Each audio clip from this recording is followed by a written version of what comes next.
Hello and welcome back to the Money Healing Podcast. I'm your host, Nadine Zamot. Today we're going to be talking about self-worth. This topic, self-worth, has been coming a lot in conversations. It's been coming up in my one-on-one containers with my clients and even inside of my DMs on Instagram. So I invited one of my good friends and colleague, Gemma Dadourian, so we can have an in-depth chat about self-worth. Gemma is a spiritual life coach, she's an actor, and the creator of the Giving and Receiving Cycle. Gemma lives for empowering people from all walks of life to create their verified life. Gemma's specialty is self-worth, so I am so thrilled to have her here as a guest on the Money Healing Podcast. And I'm really excited to expose you all to her beautiful energy and her unique perspective in life. I've met so many people throughout my years here on planet Earth, but no one is quite like Gemma. Welcome, Gemma, and thanks for being here, and thanks for being so lovely, and I love you so much. Just saying it out loud. It's so good to be here. It's so good to share this space with you. Yay. Tell us a little bit about yourself. Obviously, I know who you are, but tell our audience who the fuck you are and what you're about. Oh my goodness. I am a spiritual life coach. I'm also an actor, but we're more here in the life coaching realm. So I'll tell you more about that. Mm-hmm. My specialty is the subconscious mind and self-concept, specifically around self-worth, confidence, finding that inner peace to move forward with your life in a way that honors your giving and receiving cycle. Yum. So my favorite question, what turns you on in life, Gemma? Okay. Or what turns you on currently in life? You know what I mean?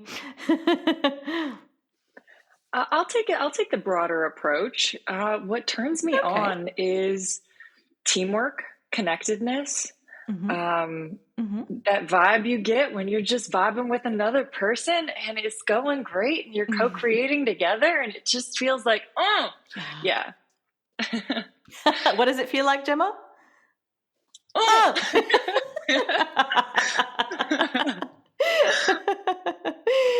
good. The good, the yummy good. Yeah, I feel you. Yeah. Oh, man. So tell us about, the thing. Okay, so let's take a step back and just telling you, the audience, and I'm sure everybody knows this, but I am a very big believer that our purpose and, forget purpose. I know that's such an overused word. I believe that our sacred work in life is somehow connected to our childhood. And it's connected to the things that we went through, whether they're pleasant or we consider traumatic, because trauma is subjective, right? So how was self-worth and your childhood events and circumstances and the way that you've internalized and interpreted your childhood, how are they connected for you? How did that connection happen? For me personally, my life purpose is connectedness. My sacred life purpose is definitely connectedness. And so I found that in the art form of acting when I was very small. And I've gone on this whole journey of, oh man, that's impossible. I can't do it. I'm not worthy of it. I am not confident enough to pursue this.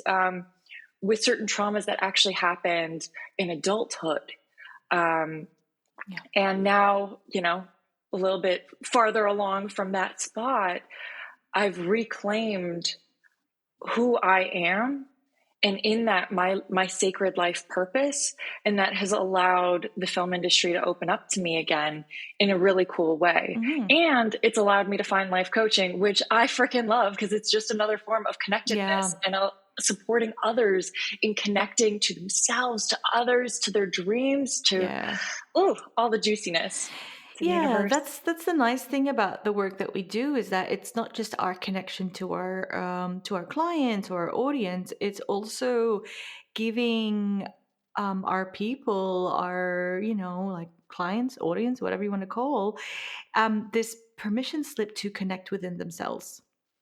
Oh, yeah. So I was just recording, this episode yesterday with another mentor of mine, and we were talking about how marketing, how business, how all of this stuff is actually just connection. Mm, Whether I'm conveying a message out there that is clear about the work that I do so that the people that need my work find me and my message lands on them, it is all a reflection of a connection within myself. yeah, Yeah. 100%. And the Hmm. minute that falls away, that you can't connect, it's normally your nervous system is having some sort of response that's keeping you from that connection. Yeah. And yeah, so I Yeah. love what you do, specifically, Nads.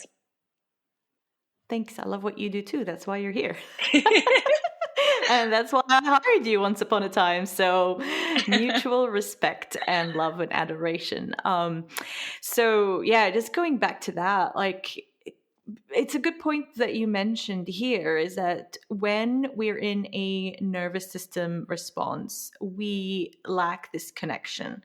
And the first thing I find is my connection with myself goes. Like, for Mm, example, like I would have this awesome episode flow for a season for this podcast, for example, right? And everything feels flowy, everything feels logical, everything feels like it's just like zesty and exactly what needs to come out, and it's connected with whatever downloads I'm getting. But then a moment happens where I maybe my subconscious just finds or detects a threat, because it's all a little bit under our consciousness level, right? Like we can right. look at something and say, okay, this is a threat, but we don't know what our neuroception, meaning like what the part of our nervous system that is there to detect threat on a subconscious level, what it's catching up on, what it's like,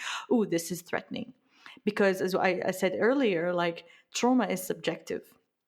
So the 100%. first thing that goes for me is my connection with myself. So tell us about how that works with you. Like how does like lack of connection in yourself start, or how does it feel, and how do you regain that connection through, let's say, maybe nervous system work, or maybe connection with something bigger?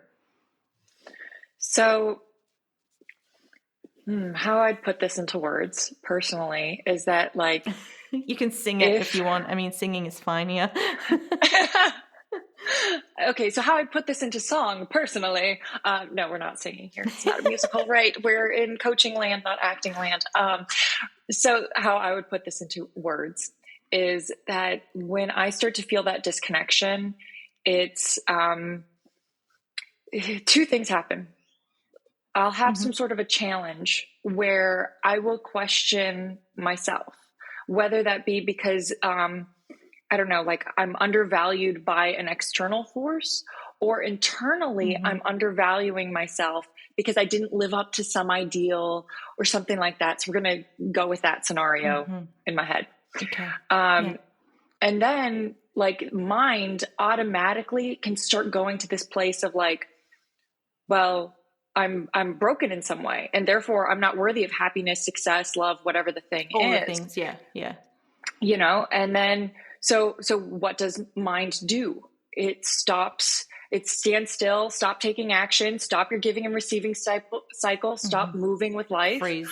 or speed up, start taking action as fast as I can to Yeah. sprint through the discomfort of living. And Hmm. most of the actions that are then taken at that time are things that aren't in alignment with value, with your specific values, or in this case, my specific values. Yeah. Or I can, go into that space of becoming very careful and only taking pre-approved actions. So like in my life, that would look like, well, this is how everyone in the film industry has done this before, so that's obviously what I have to do as well. Dear God, no. This is Yeah. what you're supposed to do. Or, Is that what you that inner voice sounds like? This yes, uppity, a hoity uppity, toity. hoity-toity, whatever accent. Yeah, I see. Yeah. Or the more common one for me, which is the great old indecision. Wait, there's this option or that option, Also a and I don't know freeze what I'm supposed response. to do, but like also that I indecision don't know anything. turns into me fighting with myself. So the fight Gotcha. response Yeah. too. Yeah. And so Gotcha. obviously you're catching on all of this, like it's just the different fight, flight, freeze, fawn. But what's happening in all of that, the over-occurring pattern is that like I'm taking unaligned action and going against my values and missing out on life, whether that be from freezing or from indecision and just things passing by.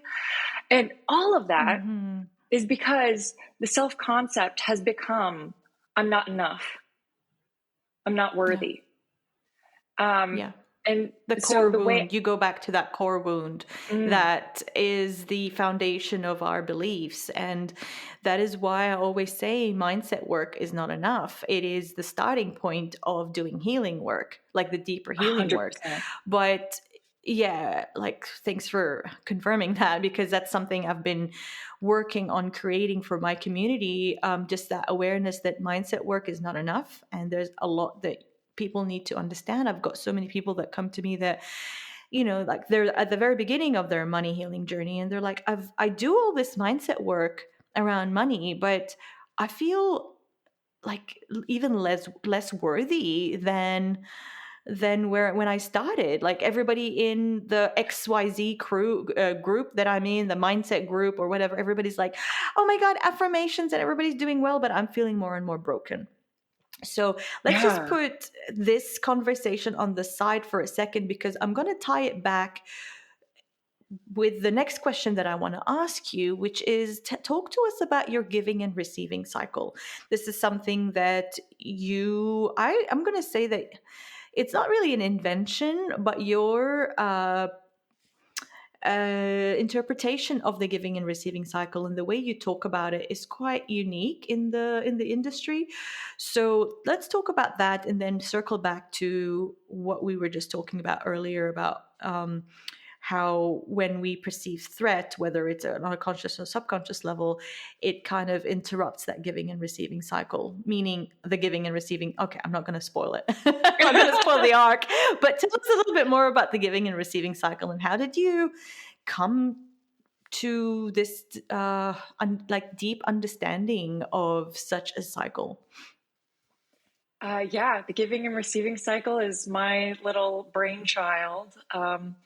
It is an idea that blossomed into my mind about how energy flows. And if I'm to credit where I got it from, it's an amalgamation of anthropology, which was my minor in college, called The Gift, something like that. And it's about different cultures and how they give. And what does that mean for receiving? And as well as a bunch of other just different points in life, the law of giving. Anyway, so the history behind it. But the idea is that we are always in a state of giving energy and receiving energy. And there's a flow between those two states. The receiving mode, the receiving energy, is that concept of feminine energy, the beingness, listening, absorbing, eating, consuming, being open to energy. Yes. And giving mode is its counterpart. It's the concept of masculine energy, the doing, the taking action, the adventuring, the speaking, the putting energy out into the world. And that we are these vessels of moving energy.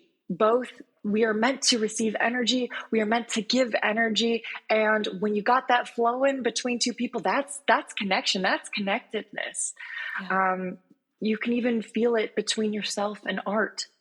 If you go and see a painting that just like makes the little goosebumps tickle on the back of your spine, that it's like you are receiving something from that, but you are also giving in that instance, because you're paying attention to it. Got it. Wow. And we do come from a culture. So our culture is more giving oriented, right? Especially as women, we are told that giving is better than receiving, and I'm finding there's a nice shift in the perception of that, is in that it's good to give and receive both. Yes. So have you been noticing that shift too? Yeah, it's interesting because I'll either hear that, oh my God, there's a problem with martyrdom and people overgiving. And then I'll hear people like, no, Mm-hmm. everyone's a taker. Everyone's just taking and they're already too far in receiving mode. And that's the thing, is that taker energy actually comes from an unhealed giving mode, Yeah. because you're not putting out into the world something that is in alignment with your values. Therefore, you're feeling this grasping energy that's like taking. But if we go all the way back to the beginning of, like, go deeper back in the cycle, what happens before Mm-hmm. giving out to the world? It's receiving inspiration, receiving in connectedness to your life purpose, to the universe, etc. What I'm hearing is that sometimes we fall into taking mode as opposed to receiving mode when we feel malnourished. 100%. So We're meant when, to yeah, survive. when we're giving, yeah, when we're giving more than we're receiving, right? Yeah. So there are now that back to the first point that we were making in this interview, in this hangout, which is what disconnects us from receiving, because that There's disconnection makes us fall into resentment and that like taking energy that we were just talking about. So what, from your perspective, puts us in this disconnection from receiving? So I used to say that it was self-worth, but the reality is Okay. it's self-concept. It's how you Oh, perceive okay, that's different. yourself in this world, how you perceive this Mm-hmm. world. What is the sense of self that you're functioning off of? Do you believe that you should be, that you're the type of person that, gosh, trying to come up with examples on the spot is not my specialty. But like, do you believe that you're the type of person that, like, yes, give me more work at work. I need to prove that I should be here because my self-concept Mm-hmm. dictates that I shouldn't be here, that I'm not worthy of being here, that I'm not enough. So I'm going to work really, really, really, really, really hard. And I'm receiving extra work without saying, hey, yo, boss, like, I appreciate that you're giving me this extra work. I appreciate that you're recognizing me and my capacity. What's most important to you? Because at this space, it's impossible for one person to get all of this done. So what's important for Yeah. you to have me do? Something like that. Yeah. It's setting boundaries. Mm-hmm. So the behavior is basically give me more work, right? And it's Mm-hmm. coming from an emotion that's like I really need to prove my worth here. And that Yeah. emotion is coming from a belief that I'm only worthy when I'm producing, or when I'm dynamic, or when I'm, like viewed or validated as worthy by my peers or by my boss. But what, in your opinion, from your experience in life coaching and working with your own clients, what are the core wounds that contribute to such a cycle? Those cycles can be born both in childhood with trauma, whether that be a simple Mm-hmm. trauma like the education system, which, dear God, I can go on a huge rant with that, but I'm not going to. Hold it You can back, go on a Gemma. Hold small it back. rant. I mean, no, don't Okay. hold it back. Keep going. Okay, small rant about the education system and how it has failed us. Everything is being graded. Everything is, if you're not winning an A, then you are failing. And they literally tell you you are a failure with a grade. F.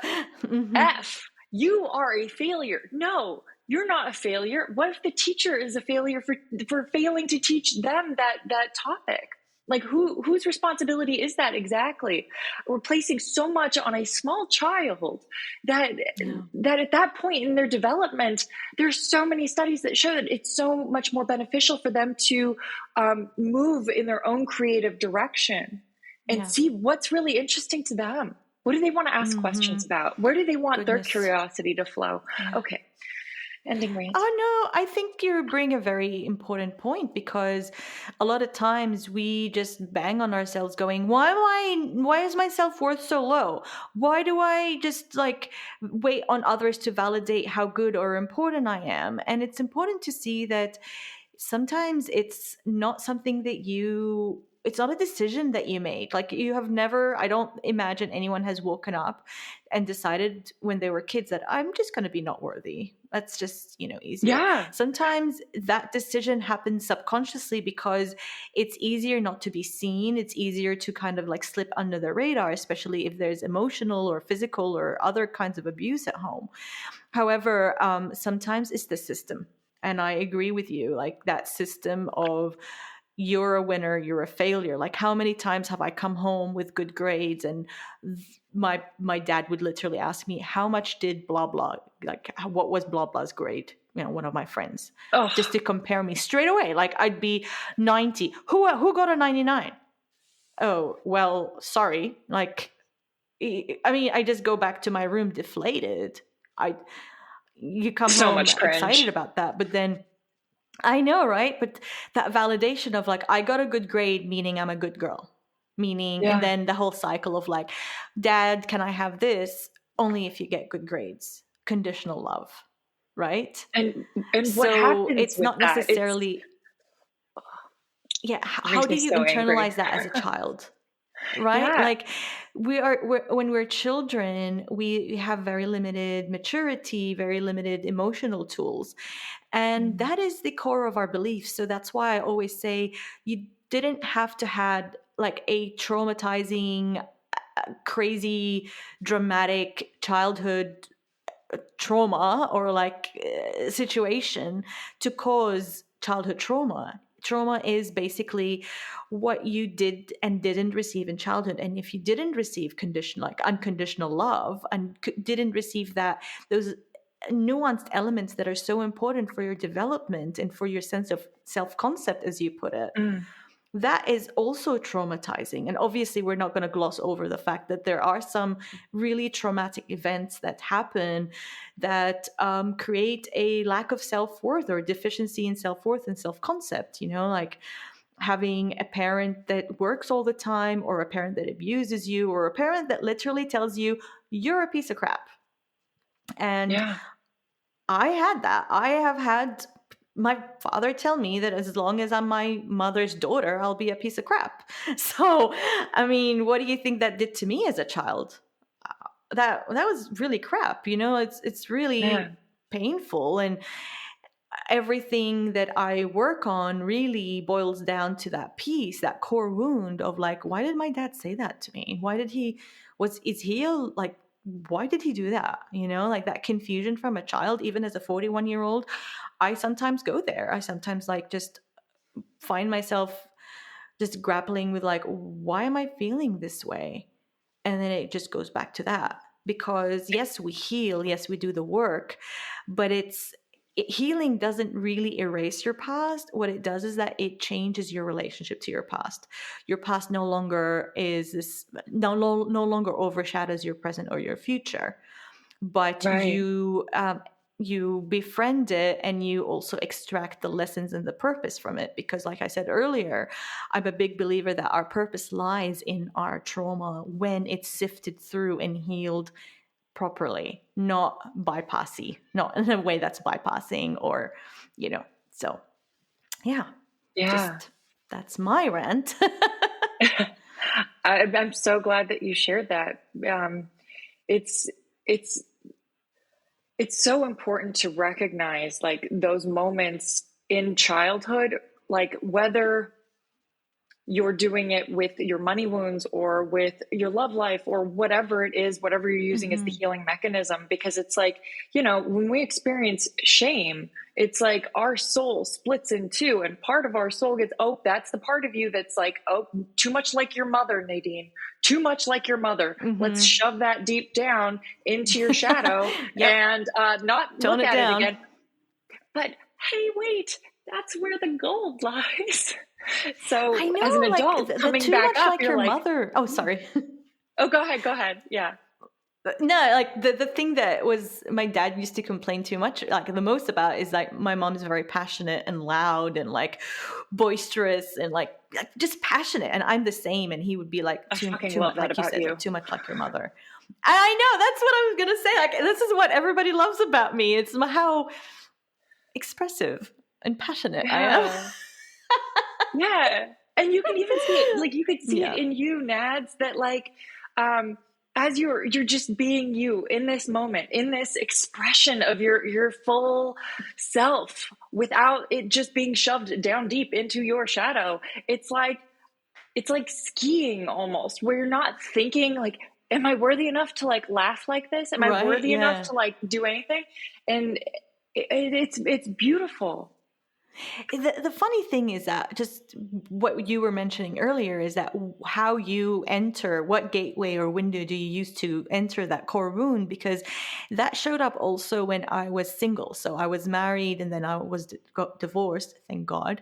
And I was chronically single for 5 years until Tommy came along. But during these 5 years, somebody told me that I had to dilute myself and my passionate, outbursts, let's say, so that Mr. Right will find me. And I'm like, here we go again. And I knew better. I was like, fuck that.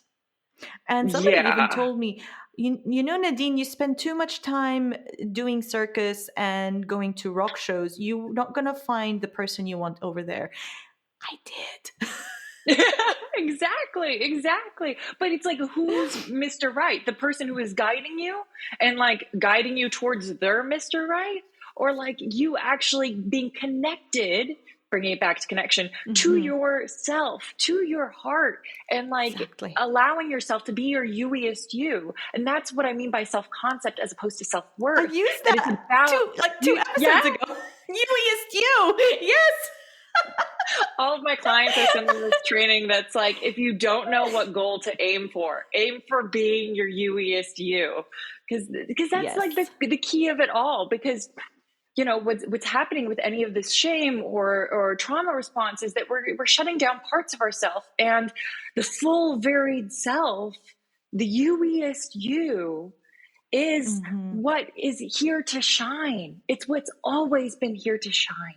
There's just certain parts that have been rejected that get to come back to connection in and the be shadows. connected.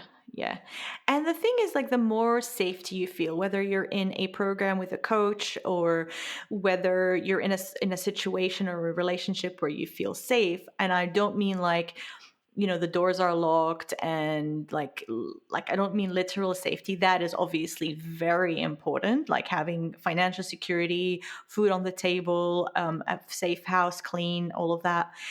But what I mean is intrinsically, viscerally safe. Once that happens, and it's such a nuanced thing because it's not about working with a therapist that has a bunch of letters after their name. These are great, but it's about the chemistry between you and the person. Like, I've had way more success working with mentors and coaches than therapists because I've always seen as this person has walked down the trenches, down the darkest tunnels that I'm walking in right now. They haven't learned it from a book and sitting on their chair and telling me what to do. Like, I feel like a coach or a mentor is actually walking next to me, holding my hand through it, or just offering that firsthand guidance and experience. And the other thing is, I was going somewhere with this. Yes, the visceral feeling of safety. So once you feel safe, your shadows, like your the parts of you that are in the shadows, will start coming out to heal. Like when I first entered my very first secure relationship, which is with my partner now, oh my God, the first 6 months, I don't know what was going on with me. Like things came out that my insecurities, my jealousies, what my mom would call my ugly. I never call it that, but like that all came out. And I was like, why? And I didn't know what it was. I knew it was because Tommy made me feel good. And I just didn't understand until later on. I realized that this stuff needed to come out and needed to be seen and needed to be loved. It needed love. That's what it needs. And that's the thing. When we're in our shadows, we need more love. And when we feel like 100%. we're going to be loved unconditionally by our partner or our co-regulating buddies or your coach or your mentor or your therapist, that is when it comes out to be loved. 100%. What you said about making sure that the mentor is someone who you feel connected to. I think one of the core things there that relates to this like self-concept worthiness thing is that if you've seen someone who has walked your path, then you have more like your mind's like, oh, it's possible. So some of the struggle that I have with, like when I was in therapy, am I able to share my stuff? You good with it? Yeah, of course. Okay, cool. We're that kind of crowd. Absolutely. So I'm a rape survivor. And when I went to therapy for that, the person who was my therapist, respect him, love him. However, not the right therapist for me. And I acknowledge that now, in part because it wasn't like my mind could not attach to the idea that healing from this was possible, because he was a man who, to my understanding, had never experienced rape, had never even experienced sexual assault, to my understanding. And so for me, it was like, oh, I don't know if this is possible for me to heal. And when you want something that you feel isn't possible, then what happens? Powerlessness, which develops into helplessness, which develops into hopelessness, which, take that a step further, full-blown depression. And so why it's so important to connect to someone who is a safe space, has walked your path, or creates that possibility for you if they maybe have an adjacent path that like still feels connected. It's like that allows you to reclaim your creative power so that you have power such that you're not going down the helplessness, hopelessness, depression track. It's so important to show your nervous system that it's possible, and show the part of you, like that, even if it's like 1 or 2% of you that doesn't believe, every time you fall in that disbelief spiral, you can show that part of you that, look, blah, blah did it, and it's possible, and it's safe to do it. Because sometimes when we have had trauma like this, even safety doesn't feel safe to trust, because what if it goes away? What if I'm not worthy of it, right? So having someone that is there in the 3D world as an expander, or even as somebody that holds the vision for us. And that's what I like about coaches and mentors, especially in this coaching industry that we're all in, and the personal development world, is that they share their paths. They share the paths in which they walked and, succeeded through walking through. Because in therapy, I've worked with lots of therapists, but I never knew what they went through, right? Like I never had that connection of like, you know what I mean? And it kind of puts a wall. It always put a wall or like this icy board between me and them, because I don't know if they're judging me. I don't know if they know exactly what they mean. Whereas when I'm working with someone that has literally been crying on the kitchen floor at 2 a.m, 3 years ago from the exact same thing that I'm going through right now, it's still in their body. It's still in their cells. They know exactly what I'm talking about. They're the people that won't lecture me and tell me this is how you're supposed to feel. These are the people that are like, yeah, it sucks. Yeah, it sucks. And we can hold space for that suckiness. And I think that the beautiful thing about that is like, so When we're feeling like low self-worth, that kind of feeling state where we're not having confidence, we're feeling like it's not possible, having someone who's modeling that there is something that's possible, even if I don't feel confident right now, that there is a light at the end of the tunnel, it can be really powerful. And it's like we each get to find our sun. Let me place this in a metaphor. So right now, wherever you are, is the sun out? Some of you are going to say yes. Some of you are going to say no. Yeah, kind of. Maybe overcast, Yeah. How hot is the sun? Is the sun a different temperature because you're feeling it right now at that temperature? Or is it staying the same? It stays the same. I would say, yeah, it stays the same. It stays the same. It's just whatever between you and the sun is. Yeah. And so it's like the core of like worthiness, the core of like the possibility of healing and blossoming into something else is a lot like the sun, that it's always there. It's just a matter of what's in between you. Yeah, I liken this to this graphic that it's a very, simple graphic that I share with my clients, which is your trauma and your wounding and your shadows are like an umbrella that just is protecting you from the elements. And sometimes the elements are the actual abundance that you're seeking, but you're in protective mode, going back to survival mode and the nervous system and all of that. That's what cuts you from connection. That's what cuts you from receiving. And it's not something that you can fix. It's not something that you can affirm your way out of.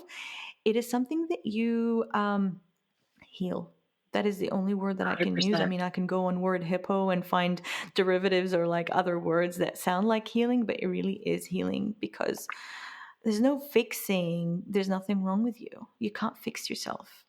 And going back to the you-est you, I mean, I've been living in Australia for the past year and we chuck a Yui, when we do a U-turn, we chuck a Yui. And that's something I also tell people. If you're lost, chuck a Yui. Go back to yourself. That's, I love that. a mantra that we can leave people with today is like, if you're feeling lost, just chuck a Yui because you're going back to you. Go back to your origins, go back to your values, go back to your purpose, go back to what turns you on, whatever it is. It doesn't need to be something productive. Just go back to that space of safety that is within you, anchor within, even if it's just like feeling safe looking at your dog's eyes or looking at a ray of sunlight, the way it falls through the window, and anchor through that safety and feel what it feels like in your body. Make it more of a somatic experience of like expanding that safety from wherever you feel it. Let's say you feel it in your abdominal area.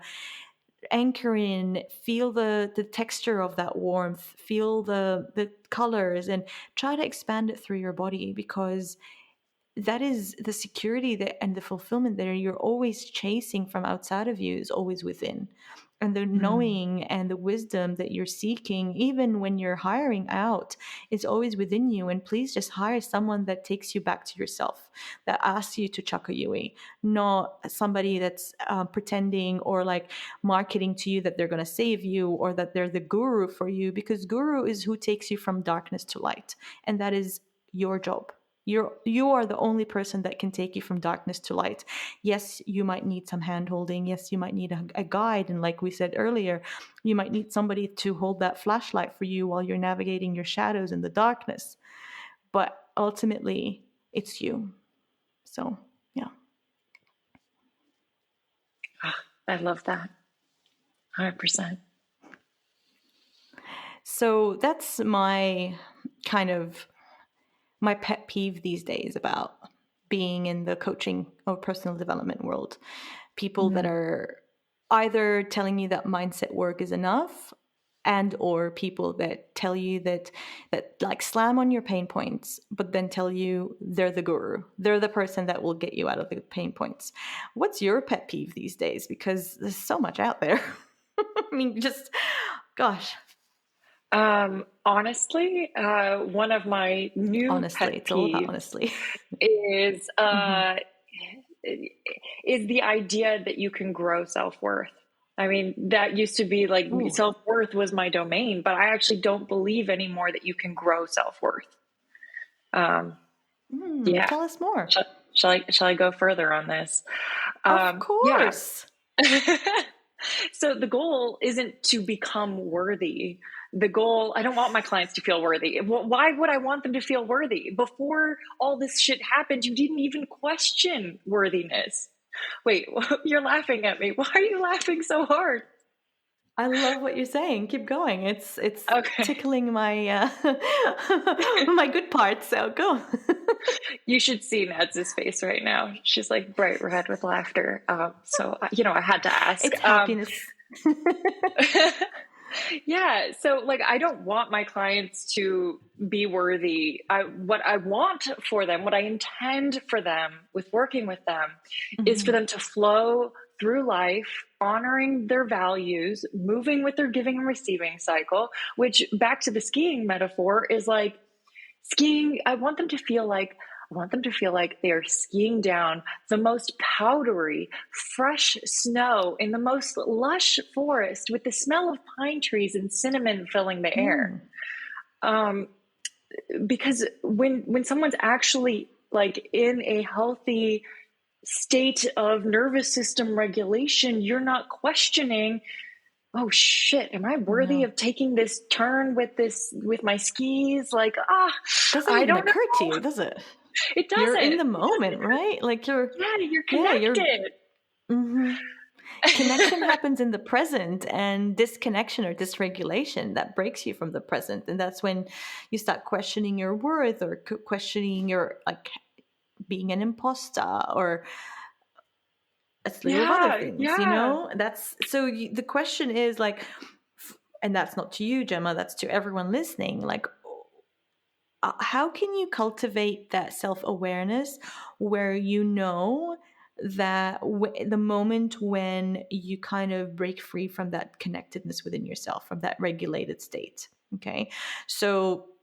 And like, just to give you a hint, it usually ties back to not self-worth. That's your thing. It goes back to childhood, right? Like so I can share from me, like if I feel like whatever I'm doing is going to isolate me from people, because a lot of my messages are not what the mainstream financial or money coaching people share. I'm a little bit different, and that's my mission, is to raise awareness in a different way.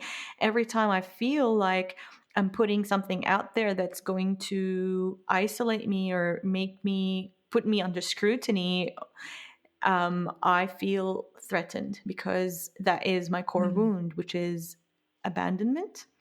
So I know that I'm onto something, actually. So it's double-sided. One, I'm like, oh shit, I feel disconnected. I don't know if I can do this. This is really hard. And the other part of me, there's always parts of you. We're not like just one. Another part of me is like, you're onto something. If it scares you, you're onto something. But we don't override the fear. We work with it because it's an opportunity and a window to do further healing, right? But it's always it's always this juicy bit where I'm like, so my nervous system knows that I'm onto something awesome. So yeah, the little radar is going off. Hey. Yeah. So Gemma, any parting words or parting wisdom or thinking prompts that you would like to leave our audience with today? Yeah, I would love to share a metaphor. Go. This metaphor is called the plankboard metaphor. The plankboard metaphor. And so, yes, the plankboard metaphor from RRT. And so if you think about a plankboard that's on your carpet right now, it's like 1 foot wide by 10 feet long. How would you feel walking across it? Easy. If it's on the floor. Probably you'd feel like it's easy. It's on the floor. You're not going to fall off. It's not dangerous. It's not, life-threatening. But now if you take that same exact plankboard and you put it up on 2 ladders that are, let's say, 10 feet high, how would it feel walking across Hell that no. board? A little bit more. Mm-hmm. Exactly. And so what this is a metaphor of is that in life, when something is super important to you, you get to bring the plank board back down on the carpet, because the mind sees, when you raise something in importance, it also sees danger. Think about any warning label you get for like any electronic device, like a hairdryer or something, and it says like important, and it doesn't say have fun with this hairdryer, it's super cool. Yeah, it says important, Warning, danger, attention, will die if you death, do not do this, death be upon thee. And so when we raise something in importance, we are also raising the danger level to our subconscious mind, and the nervous system can get triggered more easily. And so how do you bring it back down to earth? Well, what was supporting it when it was way up high there? So sometimes when we place something in high importance up in the air, something that we really want to accomplish, whether that's a money goal, maybe an artistic goal that feels like it's a big deal. Like for me, I used to do this with acting. I got to make it as an actor. What's happening is it's only supported by those two ladders. So the goal is to bring the plank board back down to the carpet, regulate the nervous system, bring it back to the carpet by having more support. And so what I want to leave you with is to become attuned to where you're rejecting support. Where are you not asking for support?